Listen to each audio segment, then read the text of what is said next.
Ok, buenas noches. Recording in progress. La Academia Nacional de Medicina le da bienvenida a este simposio sobre hipertensión arterial. Nuestros académicos, honorarios, eméritos, el presidente de la Sociedad Peruana de Hipertensión Arterial, el doctor Ernesto Ríos Montenegro, amigos.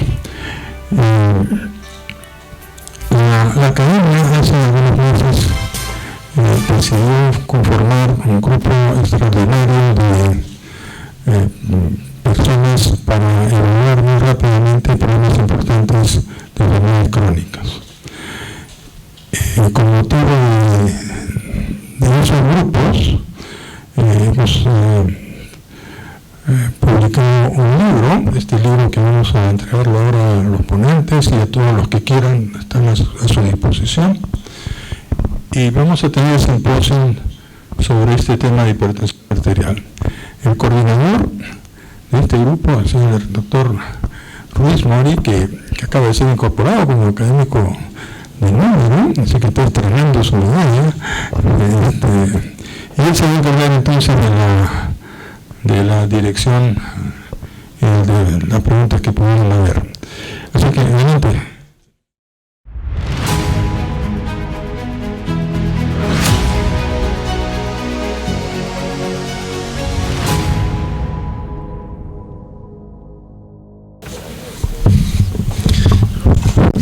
Ante todo, muy buenas noches.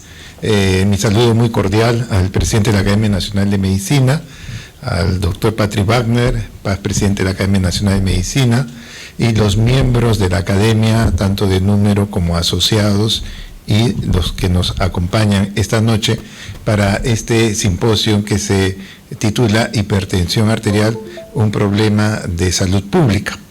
Esta misión se me permitió desarrollarlo gracias a la gestión del doctor Agustín Isa para poder abordar un tema tan importante como es la hipertensión arterial. Y hemos tenido la oportunidad de que participen personajes internacionales como el doctor Ricardo Iglesias de Argentina, y de la parte nacional el doctor Martín Salazar, el doctor Miguel Reyes, el doctor Félix Medina, el doctor Fernando Gamio, y dos personas que nos están acompañando acá, la doctora Victoria Armas y el doctor Duay Velázquez. Con ellos armamos el equipo de trabajo y con el cual hemos tratado de enfocar el problema de la hipertensión arterial y también qué alternativas tenemos para poder mejorar este importante problema de salud. Entonces, en primer lugar, agradezco la confianza y esperamos haber cumplido como grupo de trabajo y que finalmente se ha concretado en esta obra editorial que es de mucha utilidad. Esta noche vamos a desarrollar 4 tópicos. El primero de ellos lo va a hacer la doctora Victoria Armas en relación a lo que viene a ser ejercicio físico. En segundo lugar, yo voy a tratar el tema de lo que se refiere a la hipertensión desde el punto de vista tanto latinoamericano y peruano, desde el punto de vista epidemiológico. El tercer tema tiene que ver con el doctor Duay Velázquez, que va a exponer sobre estrés e hipertensión arterial. Y finalmente le pedimos al doctor Agustín Isa, que participó en un capítulo que nos ha dado mucho que hacer en entender los problemas en lo que se refiere a la parte social y económica en relación a la hipertensión arterial. Entonces, para dar inicio, invito a la doctora Victoria Armas para que desarrolle el primer tema.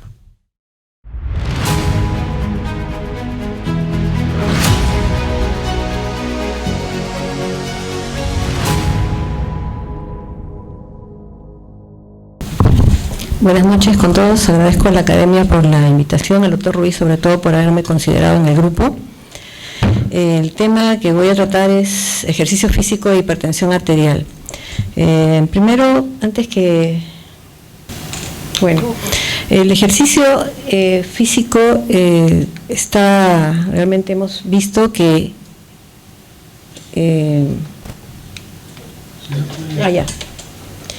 primero hablamos sobre la situación actual del ejercicio físico. Según la Organización Panamericana de la Salud y la Organización Mundial de la Salud, vieron que 1 de cada 4 adultos no realizan los 150 minutos que se recomiendan, ¿no?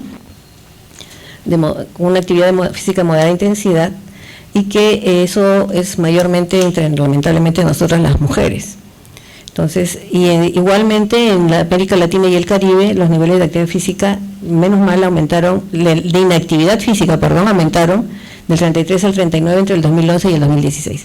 Obviamente esto ha ido incrementándose, son cifras antes de la pandemia, ¿no? Lo más probable es que durante y post pandemia todavía estemos en mayor inactividad física, ¿no?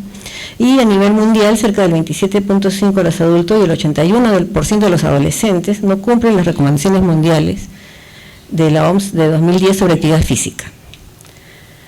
Y en cuanto a la hipertensión arterial, tenemos que afecta a más del 40% de los adultos en todo el mundo y está fuertemente asociada, como sabemos, ¿no?, a enfermedad coronaria, accidente cerebrovascular, enfermedad renal, y esta prevención en adultos mayores es alta, ¿no?, es decir, 70-80%.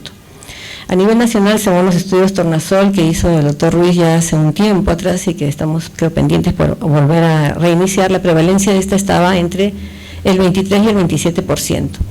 Estas cifras, obviamente, suponemos que debido a los cambios de estilo de vida, la pandemia, etcétera, me imagino van a estar aumentando.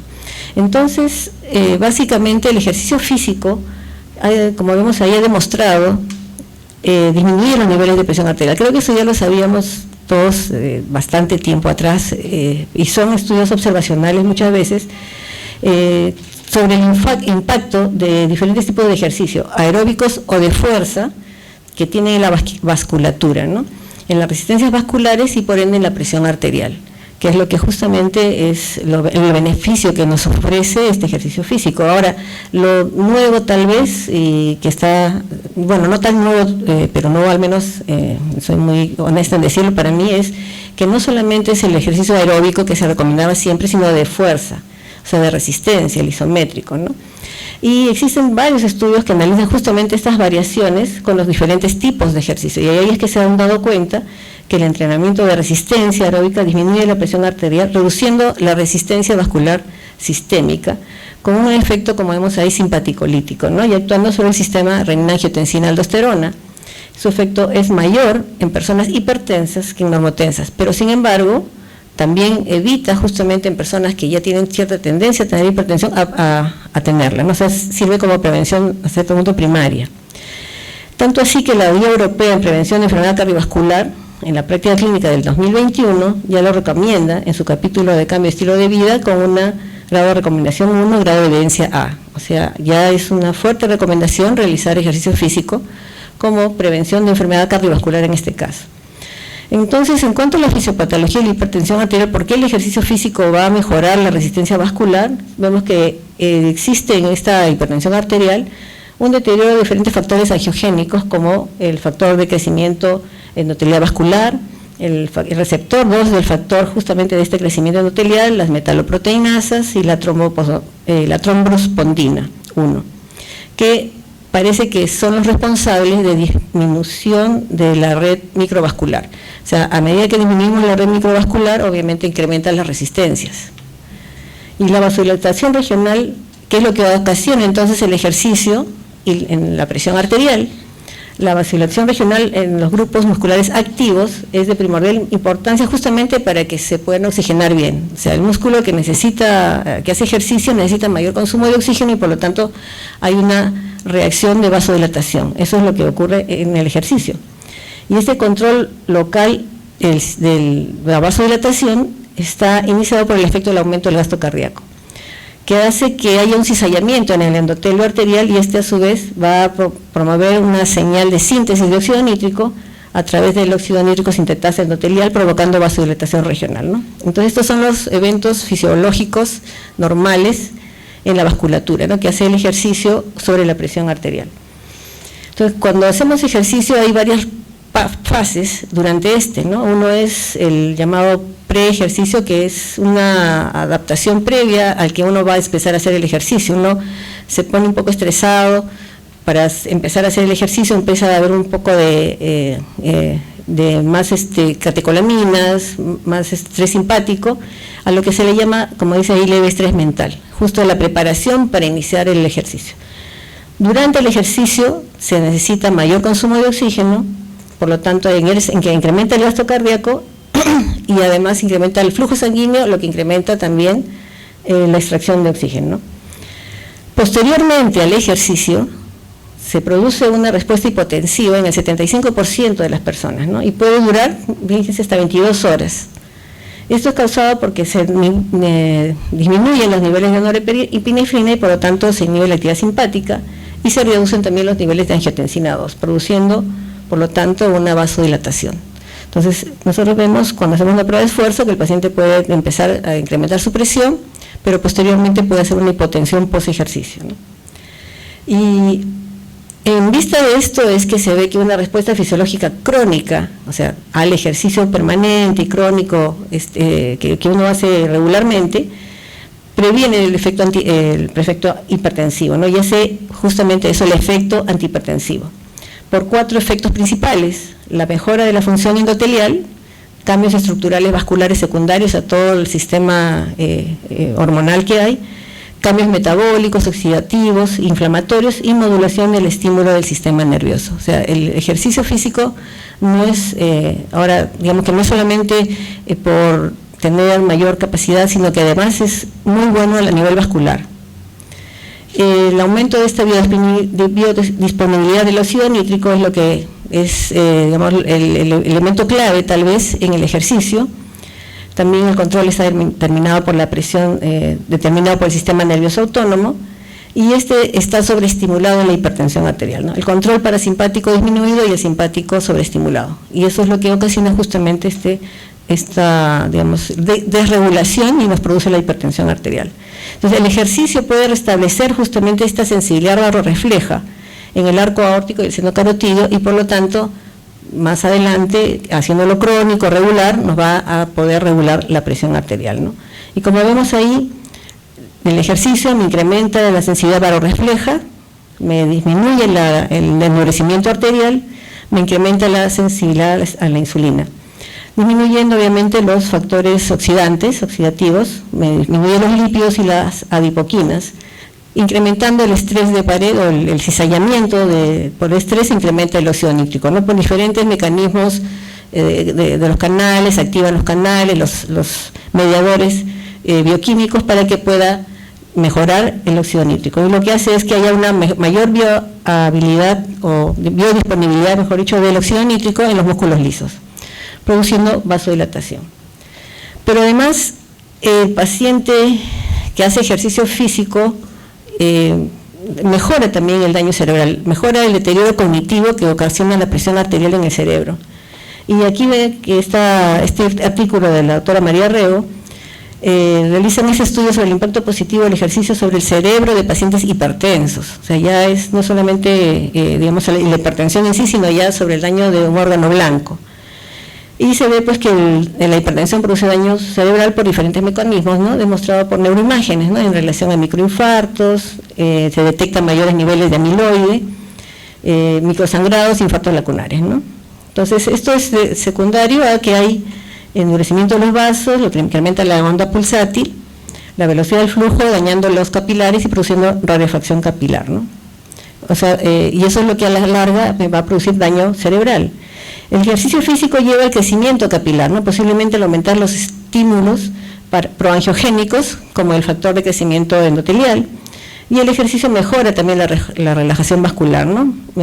Dependiente del endotelio, mediante el aumento de la liberación de óxido nítrico, como vemos, y reduce el estrés oxidativo. Entonces, otros mecanismos puede ser con relación a la prostaciclina, el tromboxano, niveles circulantes más bajos de endotelina 1. Entonces, todo este entrenamiento físico modula favorablemente entonces la expresión de varios microRNA que conduce a una modificación positiva en la composición de las fibras musculares, ¿no? Lisas del cerebro. Entonces vemos aquí un cerebro hipertenso, incremento de la rarefacción microvascular, disminución del flujo sanguíneo cerebral y aumento de isquemia, ¿no? Y que se produce por un remodelamiento endotelial, un remodelamiento vascular, una alteración de la barrera hematoencefálica, lo que ocasiona microinfartos.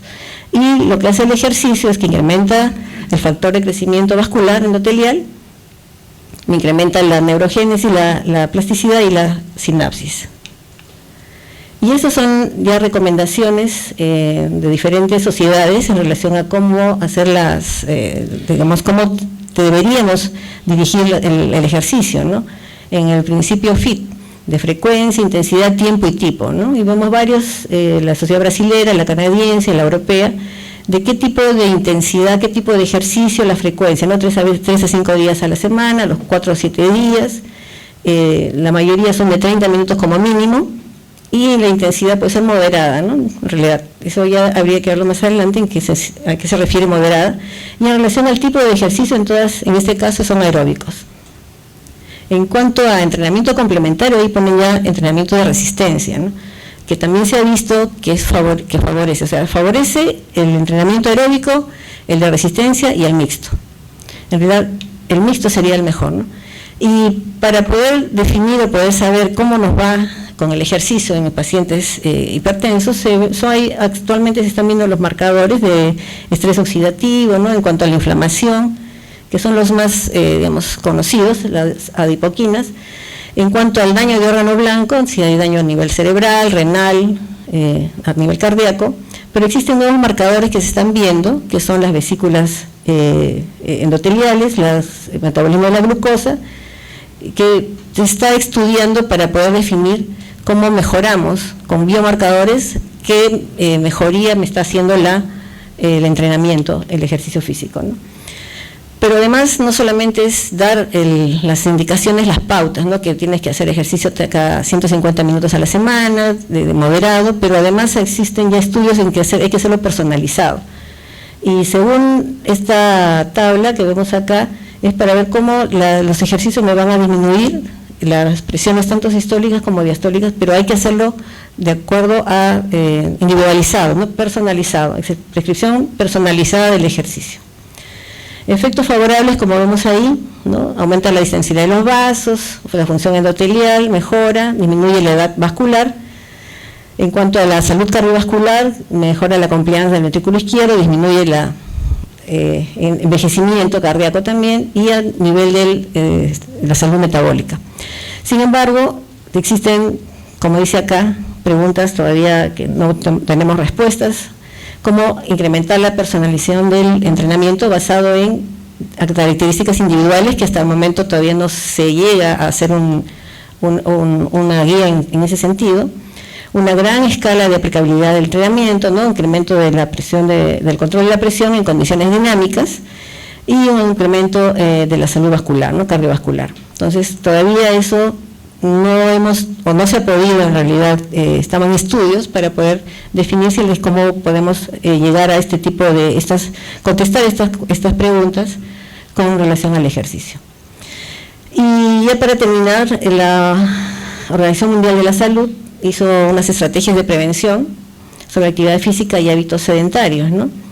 Y como vemos, la actividad física incluye una variedad de movimientos corporales y actividades de la vida diaria, como es jugar, trabajar, caminar, realizar tareas domésticas y participar en actividades recreativas. Muchas veces dice, la actividad física es lo que uno hace normalmente, dice, yo camino todo el día porque yo trabajo en ventas, pero el ejercicio físico ya es hacer algo que ya está definido, ¿no? O sea, estructurado. El fortalecimiento muscular beneficia a todas las personas. Justo comentaba con el doctor Velázquez que había ido a una charla del doctor Sarabia, que decía pues que ahora lo que tenemos que tener es más músculo, ¿no? Para poder consumir más calorías y mejorar. Y eso tiene que ver justamente con los tipos de ejercicio, más que nada combinado entre aeróbico y de fuerza. Bueno, el sedentarismo sabemos que es perjudicial, y este es un protocolo del HARTS en las Américas, para el Ministerio de Salud, donde nos dan todos los pasos para el control de la presión, ¿no? Solamente es paso 1, medir la presión, el paso 2, si la presión es tal o cual valores, y vemos 3, 4, 5, pero lo que es importante, por lo que lo traigo, es que además del tratamiento no farmacológico, para todos los pacientes, aumentar la actividad física al equivalente a caminar a ritmo vivo al menos 30 minutos al día o 150 minutos a la semana. Como vemos, en todos los protocolos, en todas las guías, en todas las recomendaciones está el ejercicio físico. En ninguno dice que no hay que hacerlo. Es más, nos ponen tipo de ejercicio también para personas especiales con cierto tipo de discapacidad. O sea que no es digamos, una contraindicación de hacer ejercicio físico en pacientes que tienen discapacidad. Y directrices de la OMS sobre actividad física y hábitos sedentarios. Como vamos a ver, la actividad física es buena, cualquier cantidad de actividad física es mejor que ninguna. O sea, no es que porque no puedo 30, no hago ya nada, no. Así sea 5 o 10 minutos es mejor que nada. Toda actividad física cuenta. El fortalecimiento muscular beneficia a todas las personas. Eso de la sarcopenia, ya sabemos que tenemos que tratarla, realmente es muy problemático y tenemos que manejarlo.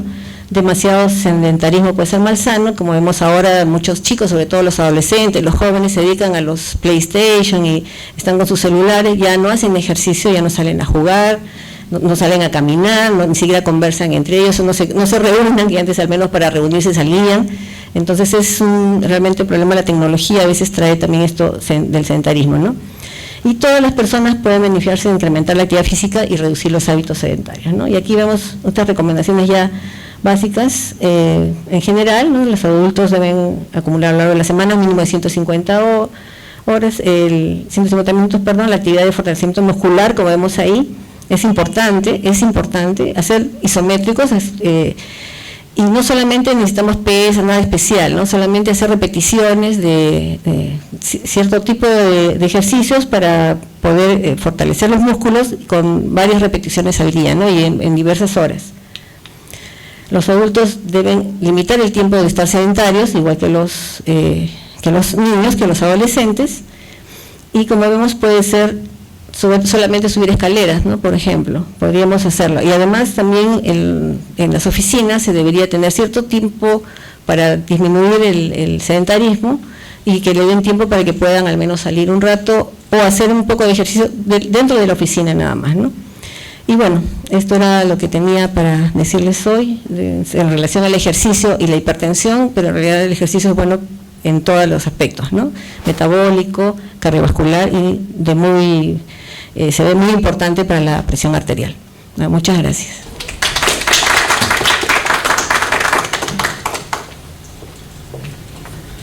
Muchas gracias, doctora Armas, por la presentación.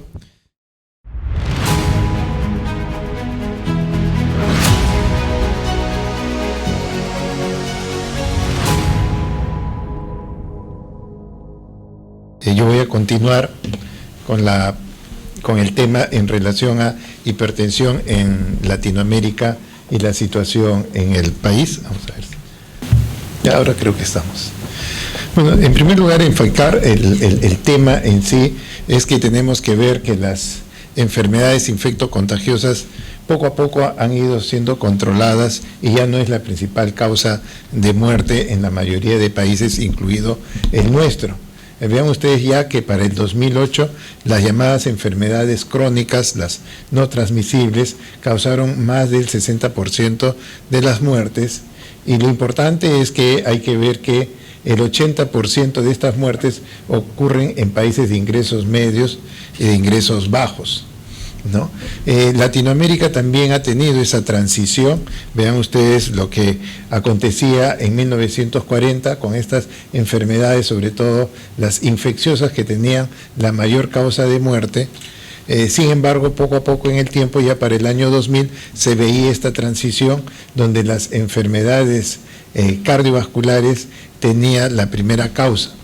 Lo cual es bueno porque indica que la parte de enfermedades infecciosas, que tiene que ver por un lado por el tratamiento, pero también por la educación que se puede hacer a la población, se puede conseguir controlar este problema, sobre todo en las enfermedades infecciosas de la población pediátrica, que son muy importantes y que también generan una alta mortalidad.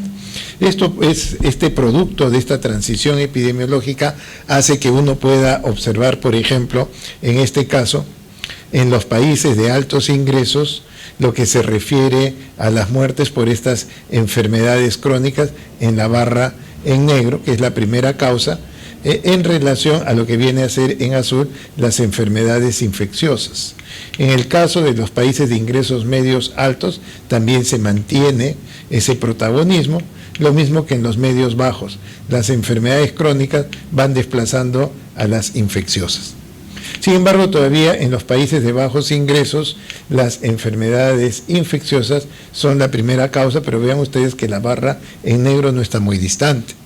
Entonces, esto es más o menos la situación. En el caso de Perú, debido a su desarrollo, nos catalogan ya como un país de ingreso medio alto, en donde las enfermedades crónicas son la principal causa de muerte, y esto se puede apreciar que, si bien es un tema que se va viendo de un tipo de enfermedad y otra, lo que va a suceder en el tiempo, y es muy preocupante, es que más o menos para el año 2030, vean ustedes lo que se refiere a las enfermedades crónicas, van a tener un crecimiento marcado, y lógicamente las infecciosas más bien van disminuyendo. Eso es bueno, pero significa que sobre las enfermedades crónicas muy poco se ha estado haciendo, y los planes que se pensaron realizar para el año, por ejemplo, 2025, no habían tenido el éxito que se quiere. Se está viendo que para el 2025 el problema sigue avanzando sobre las enfermedades crónicas. Pues bien, nosotros no somos ajenos a esa situación, y vean ustedes lo que va sucediendo con las enfermedades transmisibles. Poco a poco las enfermedades transmisibles se van controlando, van disminuyendo como causa de mortalidad, mientras que las enfermedades crónicas van desarrollándose. Entonces, esa transición epidemiológica ya en el país lo tenemos, pero no va de acuerdo a los programas todavía de salud. ¿Por qué es importante desarrollar este tema de hipertensión arterial? Básicamente hay dos situaciones que hay que tener en cuenta. Uno es su frecuencia. La hipertensión arterial cada vez es más prevalente por una serie de factores, y en segundo lugar el problema de la morbimortalidad que acarrea este problema de la hipertensión arterial. Entonces, si ya bien en el año 80 había alrededor de 700 millones de personas hipertensas en el mundo, para el 2012 ya esta cifra había llegado a los 1.000 millones. ¿No? Había 1 billón de personas con hipertensión arterial, y lo preocupante es que se planteaba que para el 2025 esta cifra iba a pasar a 1.500. Entonces, si es que no se hacía nada. Bueno, este es un artículo que fue publicado ya en el 2005, y se esperaba que algo se hubiera podido realizar. Y a nivel internacional, la mayoría de países han hecho muy poco para tratar de reducir esta cifra. En general, más o menos el 40% de la población mundial es alrededor de una población hipertensa. Y si bien esto está creciendo, lo que hay que ver es su problema desde el punto de vista sanitario. En lo que se refiere, por ejemplo, a tener el colesterol elevado como causa de muerte, genera pues alrededor de 4 millones de muertes, el tabaquismo casi 5, pero la hipertensión arterial genera todavía una cifra mayor.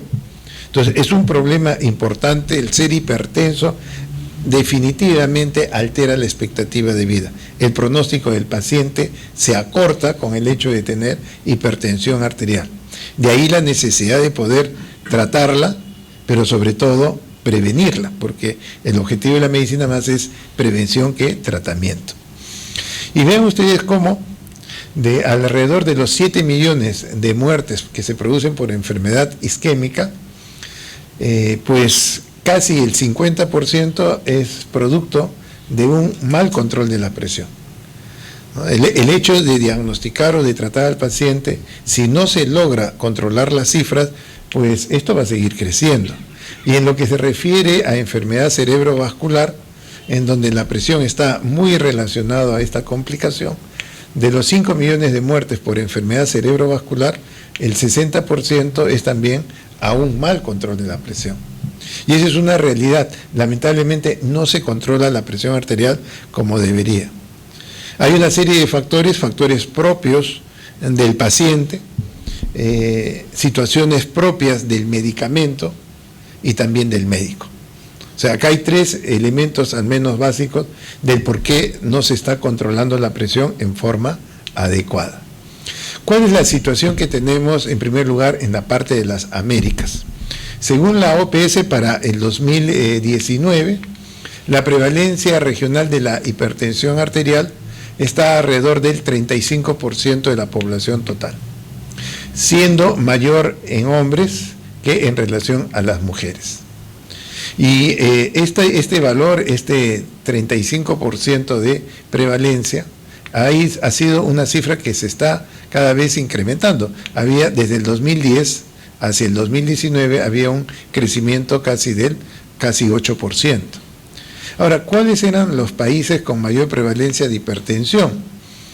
Tienen Paraguay, República Dominicana, Argentina, Granada. ¿Y cuáles son los que tienen un mayor, digamos, una cifra más controlada, una cifra más baja? Y ahí está Canadá y está Perú. Esto en realidad vamos a discutir un poco más adelante, pero es una situación que tiene una serie de interpretaciones por qué aparece Perú en este segmento, ¿no? Ahora, si bien es importante que eso es la frecuencia de la población hipertensa, ¿cuántas personas saben que son hipertensas? Y entonces, en las Américas, a nivel regional, casi el 70% de las personas con hipertensión arterial tenían pues el conocimiento, más en mujeres que en los hombres. Los países con menor prevalencia de conocimiento de que eran hipertensos, pues está Perú, Paraguay, Guatemala, Haití, México. Y los países que tenían mayor conocimiento de que eran hipertensos está Costa Rica, Canadá y Estados Unidos.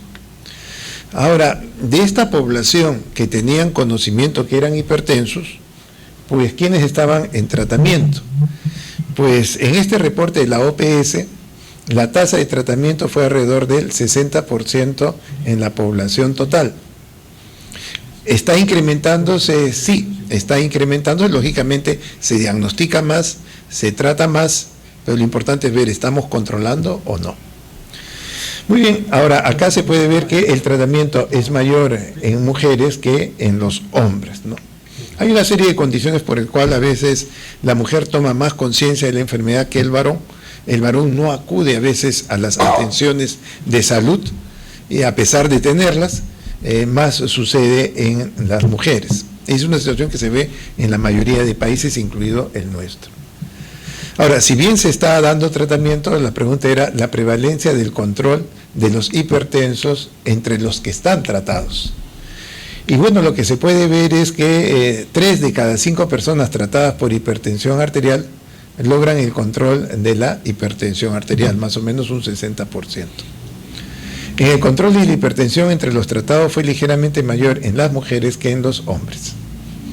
Y en lo que se refiere, pues, la prevalencia y control de la hipertensión entre las personas tratadas, esto había aumentado entre el 2019 hasta 1990. En ese periodo se ve que eso está mejorando definitivamente. Y bueno, ¿quiénes podían uno decir dentro de esta prevalencia de control de la presión? Las cifras van desde muy bajas en Haití hasta más altas en Canadá. Ahora, si bien eso hemos estado hablando de la población general, en relación a la población hipertensa, de los hipertensos, ¿cuántos realmente logran controlar la presión arterial? Y los que logran están entre un 36 a un 40% como promedio. 40% para las mujeres, 32% para los hombres, nos da un promedio de 36%. O sea, de los pacientes, ¿no es así?, que son hipertensos, estamos tratando probablemente y controlando adecuadamente a la tercera parte. Es una cifra bastante baja, pero esa es la situación que se va viendo. Ahora, específicamente viendo la parte de Latinoamérica en sí, ¿no?, 4 de cada 10 adultos sobre los 35 años son hipertensos. Y de acuerdo a este reporte, en Latinoamérica, más o menos se conoce que hay alrededor de más de 1,5 millones de muertes por enfermedades cardiovasculares, de las cuales 500.000 ocurren antes de los 70 años. Y cuando uno analiza a esta hipertensión arterial, la hipertensión arterial siempre sigue siendo el factor de riesgo de enfermedad coronaria y de enfermedad cerebrovascular. Muy bien, ahora veamos, si bien hay diferentes publicaciones, no son lamentablemente publicaciones con un buen grupo de pacientes y que también no es homogéneo entre todos los países. Pero acá, en lo que se refiere al año 2001, tenemos el control de la población hipertensa, ¿no? Y vean ustedes que las cifras son bastante bajas, ¿no? 14% en Argentina, en Brasil 10%, en Chile, pero estamos hablando del 2001. Esperaríamos que esto mejore. México era el que tenía la cifra más alta, ¿no? Pues bien, si vemos eso, vean ustedes que para el 2009, ¿no?, las cifras de pacientes controlados, y acá está Perú, con una prevalencia del 24%, tenemos a una población más o menos del 15% que están controlados. Pero si ustedes ven, prácticamente en toda la región las cifras son bastante bajas, ¿no? Este es otro estudio también importante en donde participaron estos 6 países: Argentina, Colombia, Paraguay, está Perú, Uruguay y Venezuela. Vean ustedes la hipertensión arterial que está tratada y en relación al conocimiento de la hipertensión. Entonces, todo esto pues nos lleva a una situación que vemos que el problema no es solamente en el caso de Perú, sino esto es un problema en general. En el Perú, de acuerdo al Instituto Nacional de Estadística, la prevalencia de hipertensión es alrededor del 22%, pero el grupo poblacional, ¿no?, es a partir de los 15 años, ¿no? Esto fue el reporte que sale en el 2021. Acá hay una serie de consideraciones que se ha visto con estas publicaciones, con lo que hace el reporte de ENDES.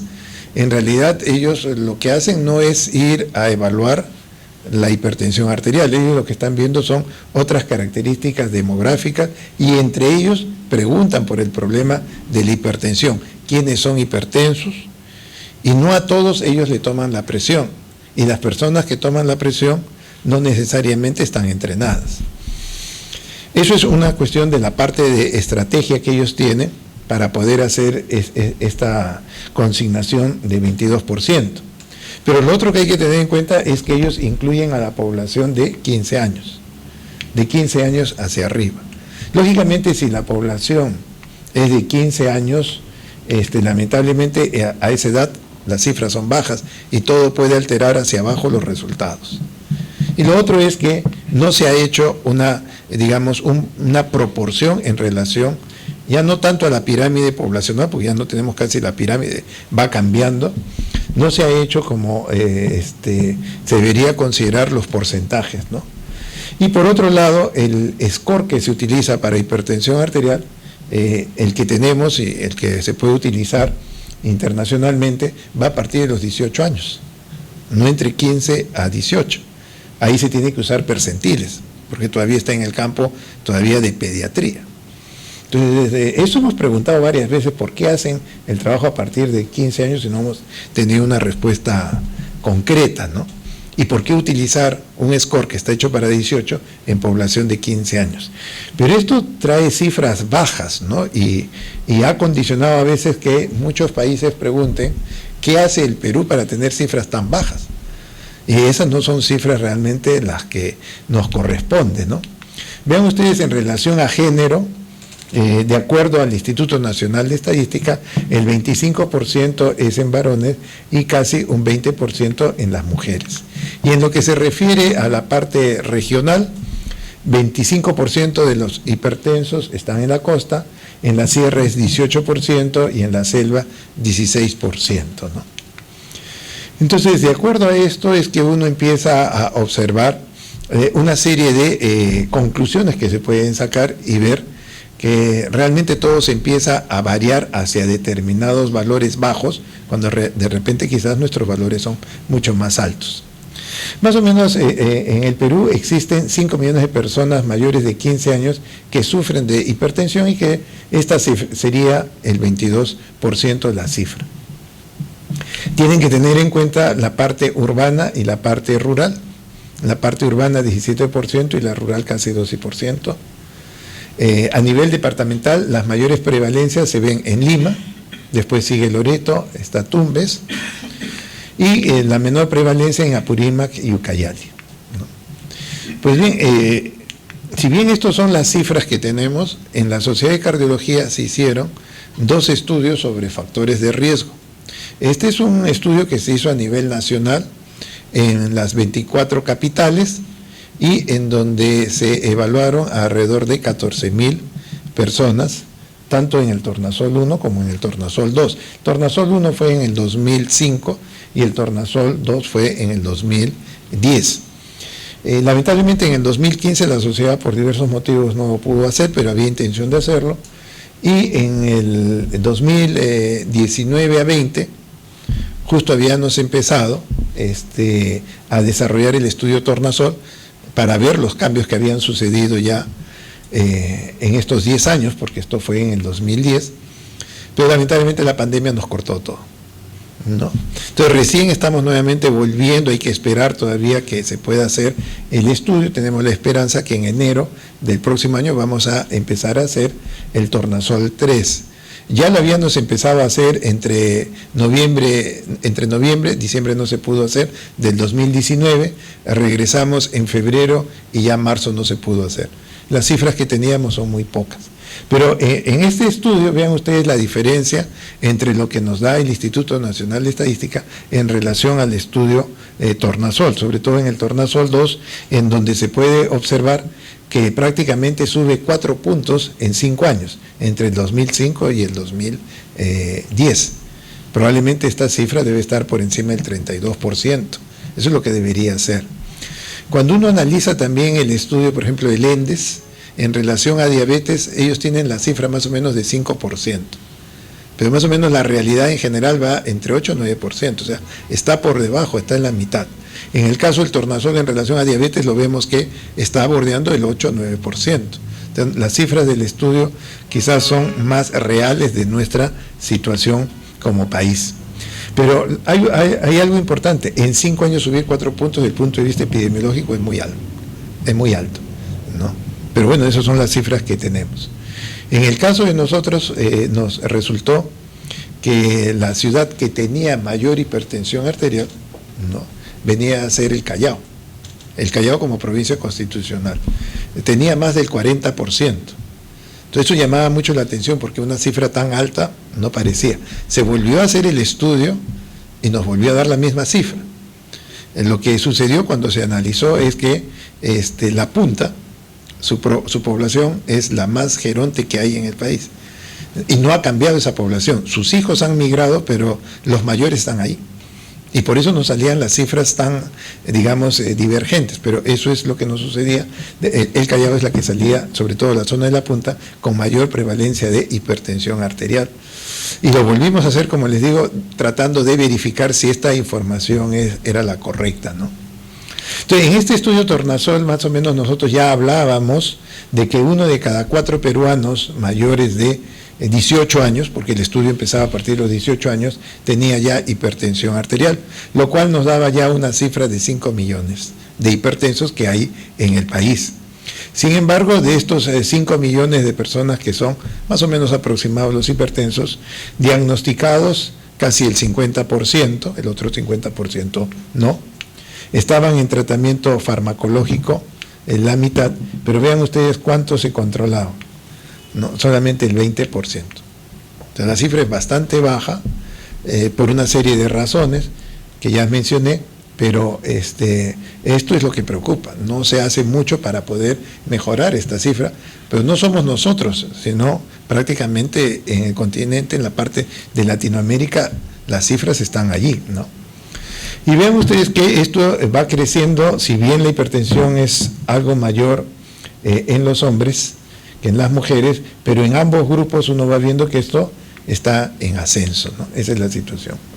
Y bueno, esto es lo que se conoce como las tablas de las mitades, en relación a que la mitad de los pacientes hipertensos saben que lo son y la otra mitad no. Los que están en tratamiento la mitad, y así son las mitades. En realidad, más o menos estamos en eso, en el 20% en el tornasol 2, pero lo comparamos con el del 2005, antes era casi 15%. O sea, se estaba mejorando, sí. Lo que hay que ver es ahora si esto continúa o se detuvo, porque las enfermedades cardiovasculares en la mayoría de países se vio que poco a poco la mortalidad estaba disminuyendo, pero ya se estancó, ¿no? Y más o menos desde el 2010 para adelante la cifra no va cambiando mucho.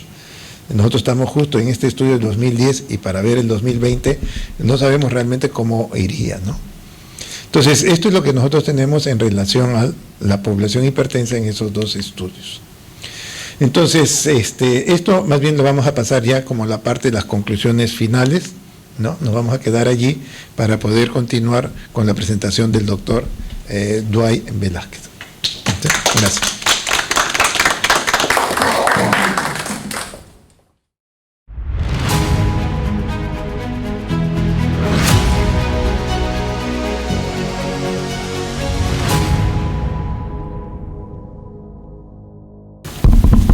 Bueno, ante todo, buenas noches a los miembros de la Academia Nacional de Medicina, al doctor Enrique Ruiz, que nos invitó al grupo de trabajo, al doctor Agustín Isa y a todos los presentes y a todos los virtuales también. Vamos a hablar sobre el tema de estrés e hipertensión arterial. El estrés está pues bastante en boga, no tengo ningún conflicto de intereses con el tema, básicamente una agenda donde voy a tratar de ceñirme al tiempo. Por definición, el estrés es cualquier tipo de cambio que causa tensión física, emocional o psicológica, siendo la respuesta del cuerpo a cualquier cosa que requiera atención o acción. Por lo tanto, es un sistema de alerta biológico necesario para la supervivencia. Esa es la definición de la OMS del 2021. Ahora, el estrés psicosocial es la respuesta negativa a un estímulo emocional o social, y esto va a incluir síntomas de estrés, factores estresantes y acontecimientos críticos en nuestra vida. Hay dos tipos de estrés, el estrés agudo y el estrés crónico. El estrés agudo se da de manera repentina, se da de manera súbita y es de corto tiempo, de tal manera que los cambios fisiopatológicos retornan usualmente a lo normal al finalizar este. Puede ser bueno este estrés agudo porque las hormonas del estrés liberadas van a ayudar a la mente y al cuerpo a lidiar con la situación. Puede durar segundos, puede durar semanas. Y tenemos también el estrés crónico, que es el motivo quizás de la charla, y este es el resultante de la exposición repetida a situaciones que conducen a la liberación de hormonas de estrés, y esto puede causar desgaste tanto de la mente y del cuerpo. Nuestro sistema de respuesta, sin embargo, al estrés no fue diseñado para activarse constantemente, y esto puede contribuir, como vamos a ver, al colapso de muchos sistemas corporales, y este estrés crónico puede durar meses, puede durar años. El estrés psicosocial y la enfermedad cardiovascular. Hay una ligación en este tipo de problemas. Tenemos el estrés agudo, el estrés crónico, el estrés agudo, desastres naturales, estresores emocionales agudos que pueden producir hipertensión, taquicardia, inclusive muerte súbita. Pero el tema básicamente va dirigido acá al estrés crónico. Estrés de trabajo, estrés de pareja, muerte de un ser querido, desigualdades sociales, desigualdades socioeconómicas, también producen y están relacionados básicamente con hipertensión, con falla cardíaca, con enfermedad cerebrovascular, con infarto y otras enfermedades cardiovasculares. Básicamente el estrés crónico, entonces es importante como relación con las enfermedades cardiovasculares. Y este es parte del estudio INTERHEART. El INTERHEART es un estudio que ya lo conocemos mucho, estudio que involucró 52 países, casi 30.000 pacientes, y donde vemos que el estrés está a la par prácticamente de los 4 factores considerados tradicionalmente factores de riesgo para hacer eventos coronarios. Pacientes con problemas de colesterol alto, cigarro, diabetes, hipertensión. Miren, el estrés estaba en el tercer lugar, de entre los primeros 5 entonces, para tener un paciente a riesgo de infarto de miocardio. Y eso se vio bastante en mujeres y en varones. Duplicamos 2,5 veces más o menos la posibilidad de tener un infarto si tenemos un cuadro de estrés. Y después estudios posteriores, por ejemplo el de Rosansky del año 2014, también demuestra que el estrés está relacionado a un aumento del 70% de enfermedad arterial coronaria. Y el estrés nos afecta no solo a la población general, también afecta a la población de riesgo alto, que estamos hablando de 2 factores de riesgo, y a la gente que ya tiene un evento cardiovascular. La población general con estrés aumenta un 25 a 30% la posibilidad de enfermedad cardiovascular. Pero si yo tengo 2 factores de riesgo coronario, voy a tener casi 2 veces más posibilidad de tener un problema cardiovascular. Y si ya tengo un evento cardiovascular previo, yo tengo casi un 2.5 a 3 veces más posibilidades de volver a tener un evento cardiovascular. ¿Cuáles son los mecanismos subyacentes de este tipo de problemas con el estrés? Sabemos que hay una relación entre esto. Experimentamos un estrés, tenemos una respuesta al estrés, y esta respuesta al estrés se da con cambios hemodinámicos. Ahí ya vimos la primera charla: aumento de la presión arterial, aumento de la frecuencia cardíaca, hay una activación neuroendocrina, hay aumento del estímulo del sistema nervioso simpático, aumentan los niveles de cortisol circulante y catecolaminas, y lo que también se ha demostrado que hay activación de la coagulación, hay activación plaquetaria, activación de fibrinógeno, activación de los factores de coagulación, hay activación inmune, se produce aumento de citoquinas proinflamatorias, se produce moléculas de adhesión, se produce macrófagos que también producen este tipo de problemas, y todo esto lleva a efectos fisiopatológicos que nos pueden llevar a problemas cardiovasculares y va a terminar en eventos clínicos. Básicamente, el estrés está relacionado con estos cambios a nivel fisiológico. El estrés es detectado por la corteza prefrontal y esto va a estimular a nivel del sistema límbico la amígdala, y la amígdala se va a estimular, y al estimular se va a activar el eje hipotálamo, hipófisis, adrenales. Y lo que vemos cuando ocurre esto es que se produce activación de la hipófisis, segregando ACTH, estimulando las adrenales. ¿Qué hacen las adrenales? Ya sabemos, producen cortisol, producen epinefrina. Sabemos que el cortisol produce resistencia a la insulina, produce aumento de adiposidad. Sabemos también que la epinefrina produce hipertensión. Sabemos entonces que hay este tipo de problemas por activación de este eje. Y no solo eso, el cortisol también disminuye la función deprime la función antiviral y produce una activación a nivel de proinflamatorios, citoquinas, leucocitos. El sistema nervioso simpático también está estimulado, y el sistema parasimpático se produce una caída en su estimulación, y al estimularse el sistema simpático hay aumento de epinefrina circulante, aumento de norepinefrina circulante, y la epinefrina circulante ya sabemos que está relacionado con la hipertensión, y el aumento de la liberación de norepinefrina también produce elevación de la presión.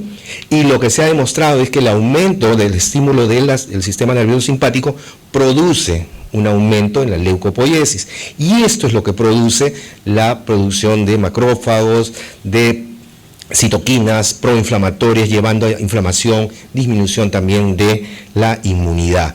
Y todo esto es producido simplemente por estrés en nuestro organismo.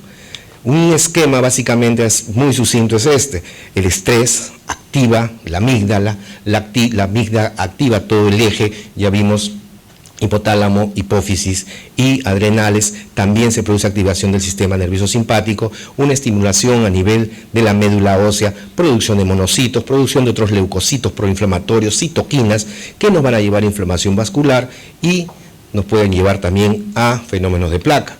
Entonces el estrés crónico puede producir estas cosas y nos puede producir a nivel entonces del organismo alteraciones fisiopatológicas importantes. ¿Cuál es la evidencia que teníamos sobre lo que tenemos? Porque ha salido realmente después del el aporte que tuvimos muchas cositas adicionales que lo estoy poniendo. Por ejemplo, el estrés psicosocial causa hipertensión, y estudios observacionales nos decían que sí, que había una relación entre estrés y desarrollo de hipertensión. Desarrollaban más o menos 2 a 3 veces más los pacientes que tenían estrés la hipertensión. Y esta es una revisión sistemática y un metaanálisis de estudios desde que se hicieron estudios de estrés hasta 2016. Básicamente, ¿qué nos dice esta revisión? Que sí hay una asociación entre estrés mental e hipertensión. El paciente que tiene estrés tiene 2.4 veces más posibilidades de ser hipertenso en un futuro en relación al que no tiene estrés. El estrés, por tanto, nos está condicionando a ser hipertenso. Esto es un registro nacional de pacientes en Suecia, 27 años de seguimiento, de 1987 al 2013. ¿Y qué nos dijo este estudio? Que el paciente que desarrolla estrés dentro de su primer año de haber desarrollado estrés tienen 2 veces más posibilidades de ser hipertenso que antes. Y si pasa ya el año de tener estrés, sigue la posibilidad, pero cae un 25% más. Pero es una evidencia que el estrés está relacionado con hipertensión. Y ahora vemos un estudio mucho más reciente, ya usando técnicas ya no solo de medición de presión con manguito, estas son técnicas ya usando monitoreo ambulatorio de presión arterial, personas que trabajan mucho, como muchos de los que veo acá, más de 48 horas semanales. Estos pacientes tienen más evidencia de hipertensión enmascarada, tienen más evidencia de hipertensión sostenida. El estrés, por tanto, tiene repercusión en el aumento de hipertensión. Y este es un subestudio del estudio MESA, publicado también hace un año, donde se sigue a los pacientes por 6.5 años, se les mide, no eran pacientes hipertensos por si acaso, se les mide, se les dosa las llamadas hormonas de estrés, norepinefrina, epinefrina, dopamina y cortisol, y se ve que los pacientes que eliminan más de estas sustancias por la orina tienen más riesgo de hipertensión, 25-30% más riesgo de desarrollar hipertensión y también de eventos cardiovasculares.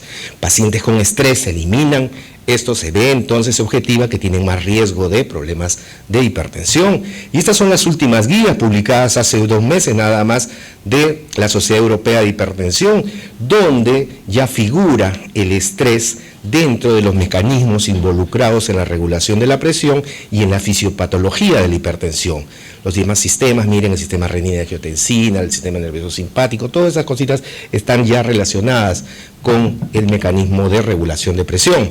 Esto miren desde el año 2023, acuérdense que desde el año 2012 recién fue la primera vez que la sociedad, una guía salió donde mencionaba algo de inglés y fueron los europeos, porque los americanos todavía están un poquito por debajo de esto. ¿Qué hacemos con estos pacientes entonces? Detectarlos. Pero nosotros somos habitualmente cardiólogos, quizás médicos internistas, pero hay gente que debería estar en el grupo, en el team de manejo de pacientes hipertensos para detectar el estrés. Y hay escalas ya, y esto es lo más fácil que hay. La escala de estrés percibido, que fue desarrollado por Cohen, Kamarck y Bernstein ya desde el año 83. Es el que más se usa, el instrumento que más se usa para ligar estrés con salud psicológica. 14 ítems, hay otras, una versión de 10, los españoles han sacado una versión inclusive de 6, ¿no? Y a mayor puntuación corresponde un mayor nivel de estrés percibido. Entonces hay manera relativamente fácil de decir, caramba, ¿este paciente tiene estrés o no tiene estrés? Porque son 14 preguntas donde se le pregunta, por ejemplo, en el último mes, ¿cuántas veces se sintió mal por algo que le sucedió repentinamente? Nunca, casi nunca, bueno, y así, son 14 ítems y eso sería bueno que nuestros pacientes hipertensos o no hipertensos pues tengan siempre una evaluación por el profesional de la salud que nos puede ayudar.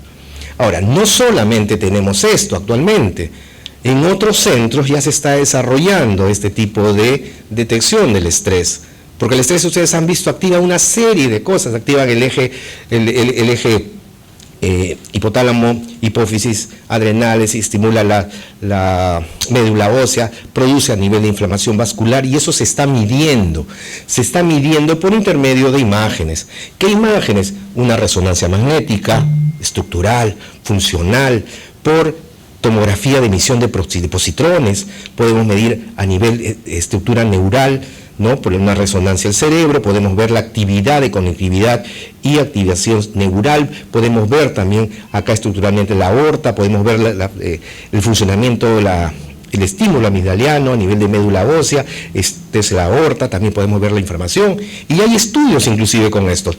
Acá a la izquierda, por ejemplo, un paciente con bajo estrés, un paciente con alto estrés.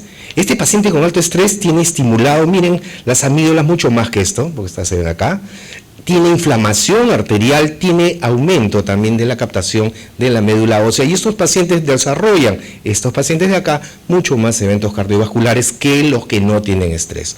¿Podemos a futuro medir el estrés? Sí, seguramente lo podremos medir, será más objetivo quizás que las escalas, que otro tipo de estudios que tenemos actualmente. ¿Qué hacemos entonces cuando detectamos el estrés? Ya en el año 2020 la Sociedad Internacional de Hipertensión dijo que hay que, como parte de su modificación de estilo de vida para el manejo de la hipertensión, reducir el estrés e inducir el mindfulness. El mindfulness es una palabrita de difícil traducción, significa conciencia plena, hay bastantes cositas que hablan a favor de este tipo de terapia de manejo de estrés, porque es una terapia de manejo de estrés, y se está recomendando actualmente el uso del mindfulness. Y estas son todas las definiciones. Consiste básicamente, dicen, conocerse uno mismo, no se necesita más cosas que uno estar consciente del presente, no de otras cosas ya pasadas, futuras, pero eso lo maneja pues obviamente el psicólogo o el psiquiatra que maneja al paciente con estrés. Y esto, ¿por qué es importante saber esto del mindfulness que tiene tanto interés actualmente? Acá hay una revisión sistemática con un metaanálisis de 30 años de evidencia, publicada hace 2 años, nada más, 1 año y medio básicamente, donde se demuestra que en estos pacientes, usando hipertensos, usando esta técnica, hay una disminución de la presión diastólica de 2 milímetros, la presión sistólica de 4 milímetros, que es comparable a estudios de fármacos en poblaciones grandes. Entonces es una herramienta, el mindfulness, para el manejo del estrés. También ya dijo la doctora Vicky Armas en su primera charla, hay una relación entre salud mental y ejercicio, y hay estudios donde se dice que uno debe hacer ejercicio, pero hasta lo han medido. 45 minutos por semana disminuye la carga de salud mental. 45 minutos por semana. Si hace más de 60, no va a ser menos de 45, pero lo puede hacer, pero menos de 45 a la semana no tiene efecto sobre la salud mental, tiene más efecto deleterio. Y la frecuencia, como ya vimos, 3 a 5 veces por semana tenemos menos carga de salud mental. Menos de 3 veces o más de 5 veces, inclusive, dicen que hay mayor carga de salud mental. Entonces, lo que dijo la doctora Vicky tiene bastante asidero actualmente. ¿Qué pasa con los pacientes que ya tienen un evento cardiovascular o ya tuvieron un evento cardiovascular? Si estos pacientes no hacen rehabilitación cardíaca, tienen más eventos cardiovasculares.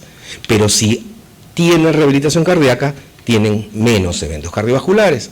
Pero les va mucho mejor si tienen rehabilitación cardíaca, más terapia de estrés, si tienen estrés asociado, como la mayor parte de pacientes que han tenido un problema cardiovascular y desarrollan el cuadro de estrés. Con esto, el año 2023, hace 2 meses nomás, en junio del 21, las guías de manejo de hipertensión de la Sociedad Europea de Cardiología ha tomado estas recomendaciones para reducir el estrés, ¿no?, con terapia controlada de respiración, siempre ponen el mindfulness y técnicas de relajación con una indicación 2 de evidencia C que es de expertos, ¿no?, el 2023. Y hace 2 o 3 semanas nada más salió el position paper de la Sociedad de Hipertensión Internacional de Hipertensión para el manejo de estilo de vida de los hipertensos. Y recomiendan esto. Para reducir el estrés se tiene que practicar siempre el mindfulness, la meditación, que es otro tipo de terapia, el yoga, que es otro tipo de terapia, 30 minutos por día. 30 minutos por día, eso se puede hacer tranquilamente. Dormir es importante, 8 horas, acá le ponen 7 a 9 horas por día. Y miren, escuchar música al menos 25 minutos, 3 veces por semana, también ayuda en el manejo de la hipertensión. Obviamente escuchar la música que a uno le gusta, no lo que a uno le quieren imponer. Con todo esto, hemos llegado a tener ciertas ya información de que el estrés está relacionado con la hipertensión. El estrés es un componente fundamental en la vida, afecta a todos los seres humanos en un rango variable de frecuencia e intensidad, y depende mucho también del paciente cómo puede tolerar o no tolerar esto. Hay estresores agudos, hay estresores crónicos. El estrés crónico es un factor de riesgo cardiovascular independiente y promueve el desarrollo de otros factores de riesgo. El estrés crónico también, hemos visto, desencadena varios cambios fisiológicos que promueven el desarrollo de hipertensión, y el estrés debe detectarse, debe manejarse en todo paciente con hipertensión arterial. Muchas gracias.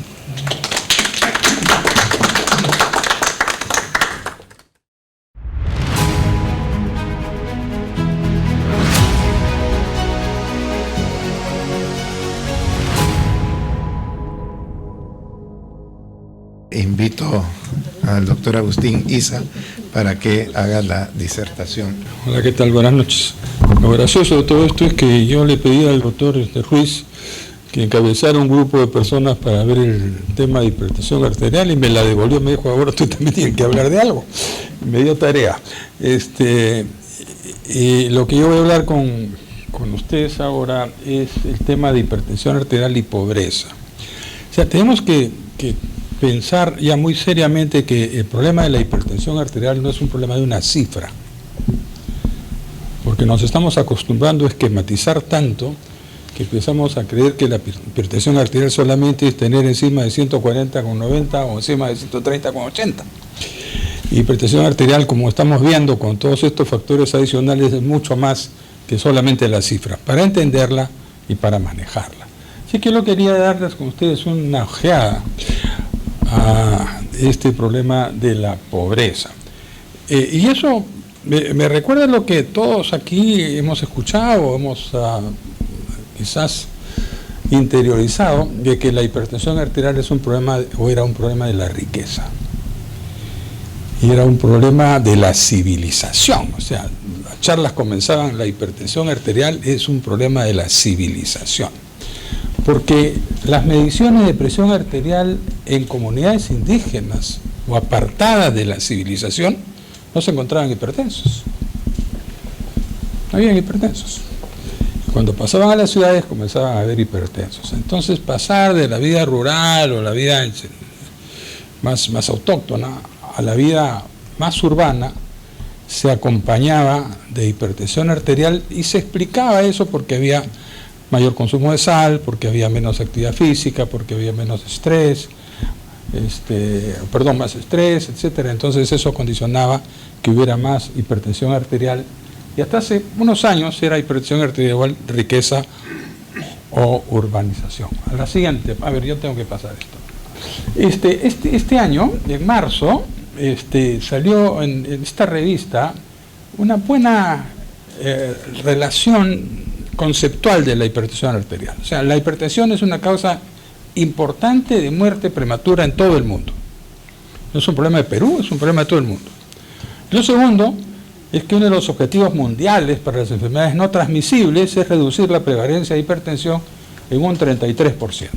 O sea, para el 2030 deberíamos tener teóricamente 33% menos, y ya vemos que no vamos a llegar.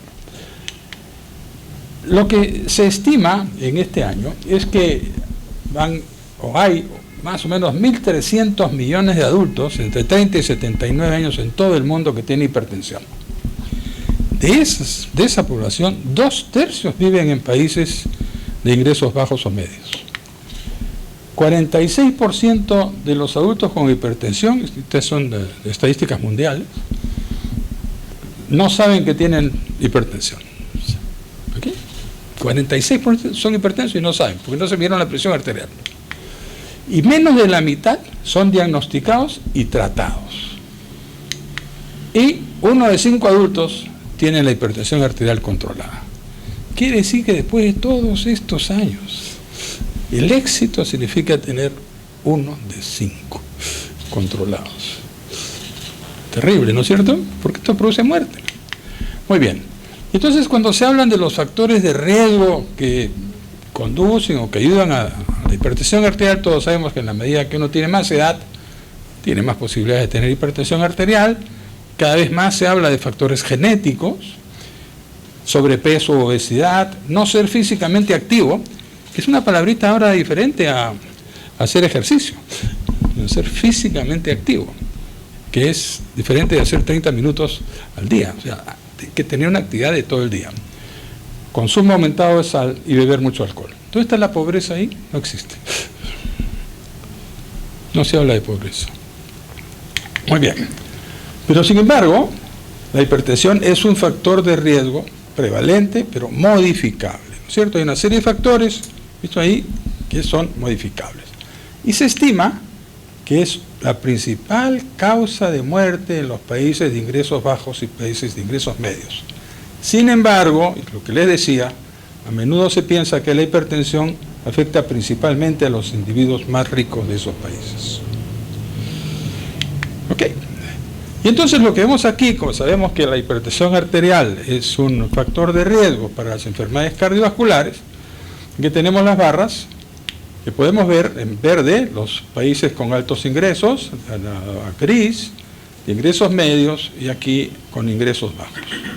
Contra todo lo que pensábamos hace años, más infartos en Países Bajos, más accidentes cerebrovasculares en países de bajos ingresos, más insuficiencia cardíaca, más muertes cardiovasculares y más enfermedad cardiovascular. Aquí comenzó la gente a pensar, esto ya no es un problema de los ricos, este es un problema también de los pobres.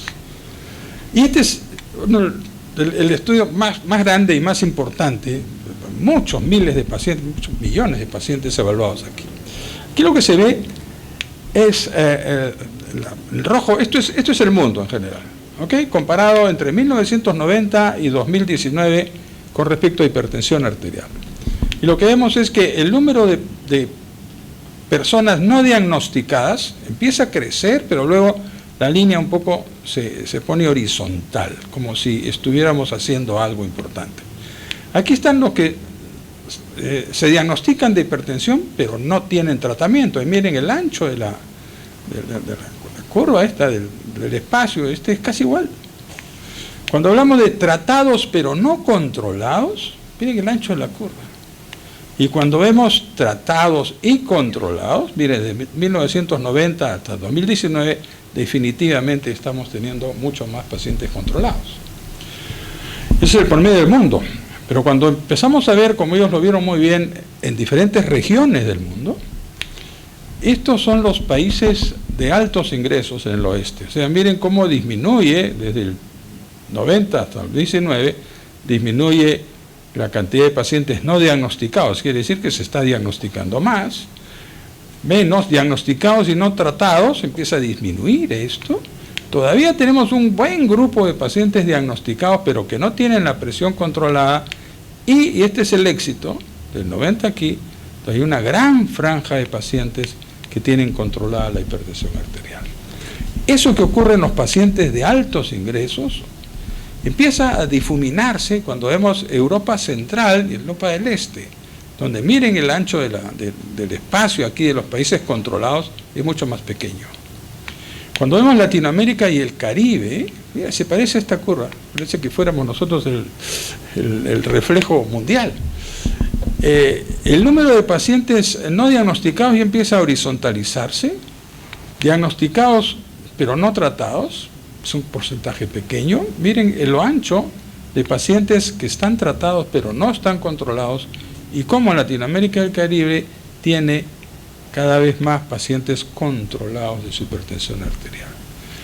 Pero cuando vemos la parte sur del Asia, sigue aumentando el número de pacientes no diagnosticados, y miren el ancho de esta franja, muy pocos pacientes controlados.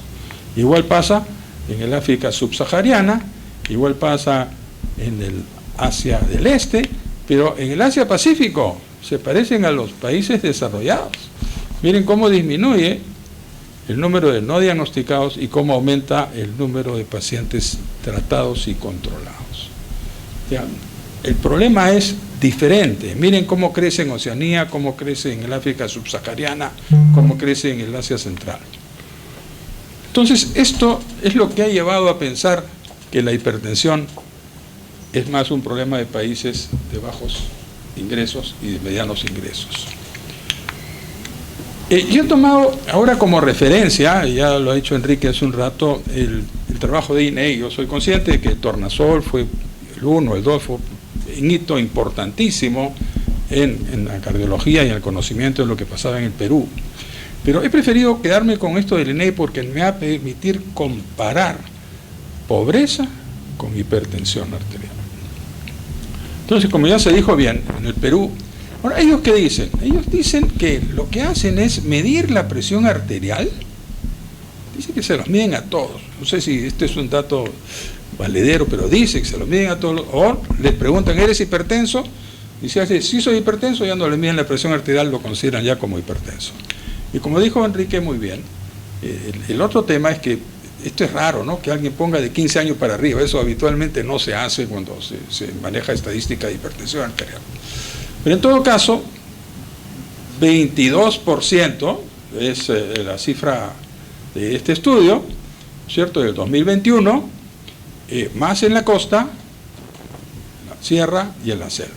Ok, más en hombres que en mujeres. Muy bien. Y ahora veamos pobreza. ¿Ok? Y hemos visto hipertensión, digamos pobreza. ¿Qué ha pasado con la pobreza en el Perú? Lo que ha pasado con la pobreza es que disminuyó desde 2015 a 2019, fue disminuyendo, una disminución importante en el Perú en las últimas 2 o 3 décadas de la pobreza en general, hasta que vino la pandemia. Cuando vino la pandemia, la pobreza se fue a 30. El 2021 bajó un poquito, del 22 ha vuelto a subir. ¿Qué ha pasado con los pobres?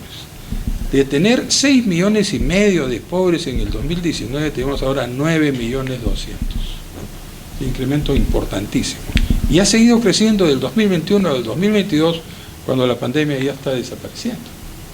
O ha desaparecido. De todas maneras, que esto es un problema importante. Pero, ¿qué significa ser pobre? ¿Cuál es la definición de pobreza? Y la definición de pobreza, según Naciones Unidas, es privación severa de necesidades humanas básicas.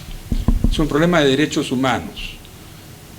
Junto con la pobreza figura el hambre, la malnutrición, la falta de una vivienda digna y acceso limitado a otros servicios básicos como educación, salud. Y este es el quid del asunto. El pobre no accede a los servicios de salud. Ya no es un problema de fisiopatología, es un problema de sociología. Y el Banco Mundial lo que dice es, pobreza es la incapacidad de tener un nivel de vida mínimo. Y empiezan acá a diferenciar de pobreza extrema. Y el de pobreza extrema es aquel que gana menos de $2 diarios. 8 soles o menos, ese es pobre extremo. El pobre es aquel que con su familia no puede alcanzar a comprar la canasta familiar, que en Perú es alrededor de 1.200 soles. Ok, entonces, lo que vemos es que, estos son datos interesantes, también de leí, por eso me voy a referir a eso fundamentalmente. Miren, pobres extremos, menos de $2. Pobres no tienen canasta. Vulnerables, los que pasaron la línea de la pobreza, pero pudieran regresar. Son los que han regresado durante la pandemia. Y los que no son vulnerables, o sea, los que tienen ya una economía mejor. Miren cómo hay algunos indicadores que no sirven para ejecutar acciones de salud pública. Si nosotros decimos que vamos a solucionar la educación con Internet, los pobres extremos solamente 15% tienen. Y tienen una computadora el 5%. Trabajo informal, casi todos. Los pobres, trabajo informal, igual pobres y pobres extremos. Esto va disminuyendo en la medida que vemos población no vulnerable. Ok, entonces la pobreza en Perú fundamentalmente es un problema de informalidad, ¿cierto? Muy bien. Y entonces, lo otro interesante es desagüe, ¿no? Ya para en general, no solamente para hipertensión arterial, obviamente en la medida que la población tiene más ingresos, tiene desagüe. No tiene hacinamiento, que sí lo tiene el pobre extremo. Pero miren ustedes, casi 90% de pobres que ganan menos de $2 al año tienen teléfono móvil, tienen celular. Entonces, este es un arma interesante para manejar los problemas de salud pública. No Internet, teléfono. Con el teléfono se puede llegar casi al 100% de la población. Y creo que esto no se ha visto. No se ha visto a chicos, de hecho, ok, hay Internet, sí, pero le tenemos que regalar una laptop, ¿no es cierto? ¿Qué es lo que han hecho para llegar a los niños con pobreza importante? Muy bien, entonces, esta es la representación gráfica tomada de INEI también, la representación de la pobreza en Perú. Mientras más oscuras son las áreas, el número de hipertensos es mayor. ¿Ok? Y lo que vemos aquí es que la hipertensión está fundamentalmente en la costa. ¿Vale? Fundamentalmente en la costa. Tumbes, Piura, Valleque. ¿Ok? Lima. Y esto Callao. 30% de la población del Callao es pobre. 30%. Es uno de los sitios de Perú más pobres. No lo tenía yo en mi radar, pero lo he visto. Y miren ahora la pobreza. Y la pobreza mayor es la sierra. Increíble. Ica y Madre de Dios son los que menos pobreza tienen ahora. Un poco Arequipa y un poco Moquegua. De tal manera que si hacemos lo que hice yo y puse los dos mapas, uno al costado del otro, nos damos cuenta de que la hipertensión arterial no corresponde con la pobreza, por lo menos en el Perú y por lo menos a nivel de región, que es una cosa diferente si lo vemos en distritos o lo vemos en poblaciones más pequeñas. En líneas generales, estos son los cuadros hechos por las mismas personas, por el mismo, que lo que he hecho es ponerlos uno al costado del otro. Entonces, aquí empezamos otra vez a decir, bueno, y entonces, ¿cómo es este asunto de la hipertensión y la pobreza? ¿Hay o no hay relación? Y la cosa, pues, es compleja. Pero la otra cosa interesante es que cuando le preguntaron a esa misma población, ¿tú eres hipertenso? Sí. ¿Recibes tratamiento? ¿Has tomado medicación en los últimos 12 meses? El 62% de las personas con hipertensión recibió tratamiento. Probablemente no tratamiento completo, pero compró medicamentos o se lo dieron. Y eso es una cifra interesante, ¿no? Porque por lo menos esto está explicando que ahora no tenemos esos hipertensos que teníamos hace 30 años, que llevan las emergencias con 240, 140 de presión. Eso ya se ve menos. No se ve el hipertenso severo, ya no se ve tanto, ¿no? Y entonces, fíjense, personas de 15 o más hipertensos que recibieron tratamiento en los últimos 12 meses, 66% de la costa, 63% de la selva y la sierra con mucho menos. 6 de 10. Bastante. Y entonces, ¿qué es lo que está pasando? Lo que está pasando adicionalmente es cuando se pregunta por la cuestión ya de comunidad indígena, vamos a llamarlo. Quienes tienen una mamá que desde su niñez se desarrolló hablando una lengua nativa y no castellano, tiene peor desarrollo que aquel que habló castellano desde la niñez. ¿Ok? Muy bien. ¿Dónde están los pobres? Y los pobres también han cambiado. Pues no dice, los pobres están en la zona rural del Perú. Yo no es así. Los pobres se han trasladado a las urbes. El 80% está en las urbes, ya no está en la zona rural. Y vean ustedes aquí cómo la pobreza fue disminuyendo, ¿de acuerdo? Acá hubo el pico de la pandemia, estamos hablando del 2004 al 2021, también con la pobreza urbana, pero también pobres urbanos, porcentaje de pobres totales, y miren, 68% de pobres están en las urbes. Entonces, si vamos a hacer una estrategia de ir a las zonas rurales para controlar la hipertensión arterial, estamos yendo a sitios donde no vamos a encontrar. Y esto se estudiaba, Enrique ya habló hace un rato de eso también, parece que este es un estudio colombiano, me parece, o argentino, que dice cuáles son las barreras, qué es lo que ocurre, un poco para explicar cómo 60% de las personas hipertensas en Perú no controlan su hipertensión arterial.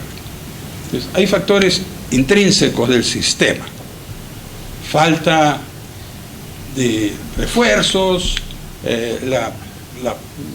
los esfuerzos sociales del Estado para controlar la hipertensión arterial no son tan eficientes. Hay presencia de comorbilidades. Y una de las cosas que se ha visto en los últimos tiempos es que la obesidad, y en el Perú tenemos un número bien importante de sobrepeso y de obeso, es, como alguien la ha definido por ahí, como una especie de factor que ayuda muchísimo a que haya más hipertensos. O sea, un factor que antes no lo teníamos mucho en consideración, ahora empieza a ser un factor importante. Luego, el tratamiento, ¿no es cierto? La gente se aburre, no sigue tomando los medicamentos, no hay ayuda de equipo, como se ha mencionado bien, para ver ejercicio, para ver estrés. O sea, se requiere no solamente la ayuda del médico, sino ayuda de equipo, ¿no es cierto? Factores propios del individuo, no cree, no sabe, falta de condiciones financieras, no tengo dinero para comprar medicamentos. Pero en Perú, ¿eso pasa? ¿O lo estamos solucionando? A ver, lo que dicen este grupo importante, mostrado de la epidemiología en el mundo, que fue hecho por la OMS y el Imperial College of Londres, dice, lo que les digo, está lejos de ser una condición de riqueza. La hipertensión arterial es en gran medida una condición de pobreza. Pero la otra cosa que dicen es, la hipertensión se diagnostica fácil, hay que tener un tensiómetro y se acabó, o sea, no es tan complicado, no hay que hacer tanta cosa. El control y tratárselo con fármacos de bajo costo. O sea, acá hay dos cosas fáciles. Ahora los medicamentos cuestan menos, hay medicamentos genéricos, uno puede conseguir, ya no te cuesta 300 o 400 o 500 soles controlar tu hipertensión en 30 días, ahora lo puedes hacer con medicamentos genéricos de bajo costo. Pero la mitad de las personas no son conscientes de su enfermedad, se queda sin tratar. Entonces, las tasas han cambiado poco en 30 años, el número de casos se ha desplazado a los países de ingresos más bajos. ¿Por qué? Porque las naciones ricas han controlado mejor la hipertensión arterial. Su sistema de salud o su dinero le ha permitido tener asistencia médica más cercana, más rápida, y pueden comprar medicamentos, o su seguro se los da. ¿Y qué pasa en el Perú? Entonces, antes de eso, se repite, esto es de la Organización Mundial de la Salud, sabemos que el tratamiento es barato, son medicamentos de bajo costo, pero es necesario incluirlos en la cobertura sanitaria universal, para que esto no sea un costo para el paciente. O sea, la idea es, los sistemas de seguro te dan el medicamento. Y eso debe hacerse con eso es fácil decirlo porque eso cuesta muchísimo dinero. Pero hay factores de riesgo que son modificables con el estilo de vida, como ya nos han mostrado. Entonces, dieta poco saludable, inactividad física, consumo de tabaco, alcohol, diabetes, sobrepeso. Y la obesidad, en palabras de esta gente, es realmente el tsunami de los factores de riesgo. O sea, hay que actuar fuertemente sobre obesidad y sobrepeso. Pero ¿qué está pasando en el Perú? En el Perú lo que está pasando es casi todos estamos asegurados ahora. El CIS a diciembre, el CIS a diciembre había incluido al 69% de la población. Ya, 25 millones están en el CIS. 99% del total de habitantes tiene un seguro de salud. Esto es espectacular. Ahora, si se usa o no se usa, es otro problema, pero el CIS está ofreciendo tratamiento prácticamente gratuito. O sea, lo que nos falta es actuar fuertemente con esa población que ahora lo que necesita es tener acceso, poder llegar a la atención de primer nivel, y eso es un problema, ese es un problema importante. Cuando empezamos a ver, bueno, pero ¿qué pasa con los pobres? Porque uno de los estudios en Asia se vio que los que tenían más hipertensión eran los ricos, comparado con los pobres. O sea, un país fue la explicación diferente de lo que ocurre en otras partes. Otros estudios lo que han visto es que no solamente es el problema de pobreza, porque si uno mira los pobres en el Perú son ambulantes. Y si son ambulantes hacen actividad física, se pasan todo el día caminando. ¿No es cierto? Hay mucha obesidad, sí hay obesidad, pero camina. Pero la actividad física no llegan a tener medicamentos. Entonces, esto de pensar que el pobre es sedentario y obeso, en parte es razón, ¿no es cierto? Entonces, la inversión en intervenciones destinadas a reducir la hipertensión y el riesgo es escasa en comparación. O sea, el mundo en general ya no mira tanto la hipertensión arterial, mira el VIH, mira la malaria y la tuberculosis. más que la hipertensión, y le pone más plata a esas cosas que al manejo de hipertensión arterial. Ya estoy acabando. Entonces es necesario tener equidad en salud. ¿Y qué es lo que hay que hacer? Lo que tenemos que ver es qué cosa adicionalmente a ser pobre es la explicación de la hipertensión arterial en cada país, y es diferente. Y una de las cosas importantes es la relación de educación con hipertensión.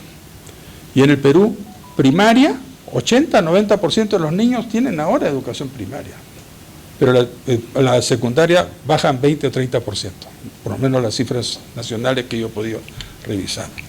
Entonces, lo que hay que hacer es estudiar en cada país qué significa la pobreza con las otras áreas como educación, como acceso a los establecimientos de salud, si funciona o no funciona el primer nivel de atención y la atención primaria. Entonces, para controlar eso se requiere de una u otra manera. Tengo que regresar, a ver. Con esto acabo. ¿Qué propuestas entonces habría que hacer? Porque es un poco lo que queríamos, ¿no? O sea, que sugerimos. Obviamente tiene que haber educación. Ya sabemos que los que todos están de acuerdo es que menos educación y pobreza, menos éxito en la hipertensión arterial. Hay que investigar los factores asociados o relevantes de la pobreza en cada sitio. No toda la pobreza es igual. Hay que mejorar el acceso de la población a primera atención y hay que destinar más fondos para el tratamiento farmacológico, porque tienen que recibir medicamentos, porque si no van a tener que sacar dinero del bolsillo, y ese gasto de bolsillo la gente pobre no lo puede hacer. Les agradezco mucho, creo que me excedí en el tiempo, pero me entusiasmé. Gracias. Antes que Enrique cierre.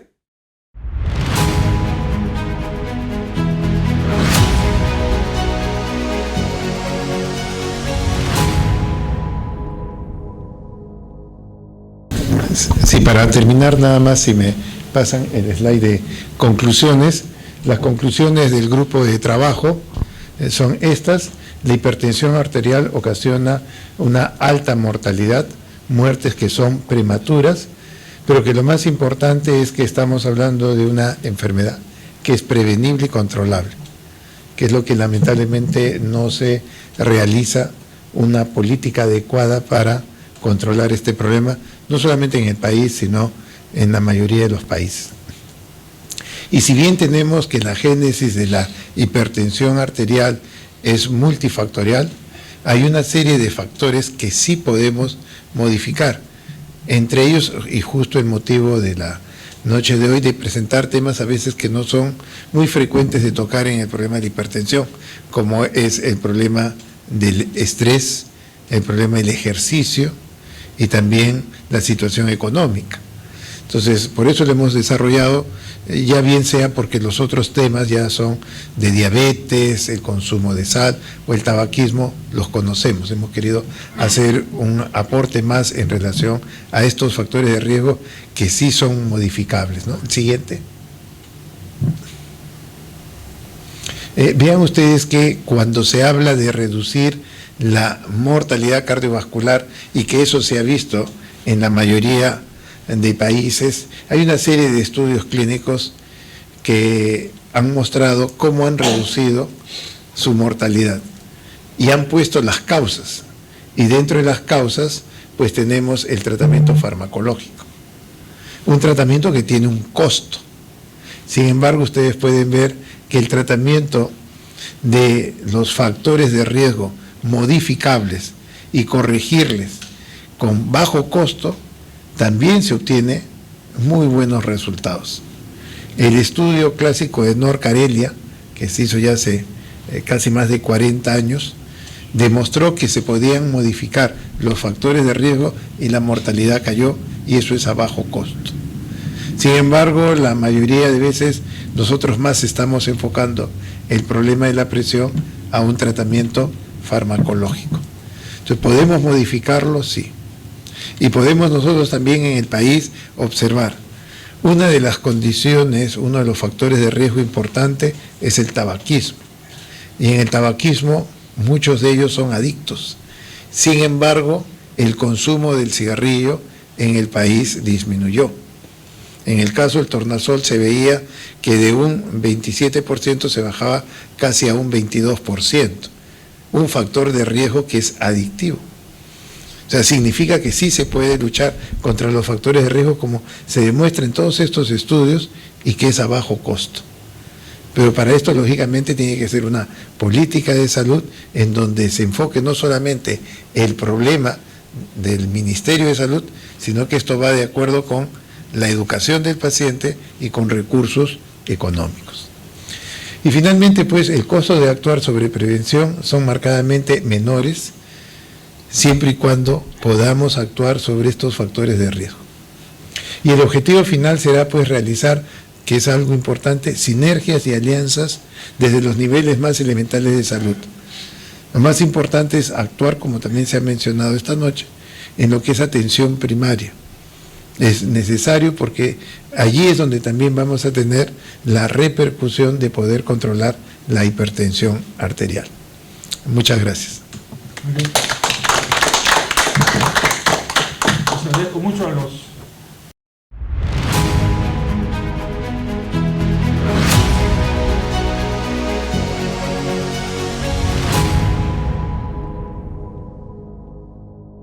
nomás.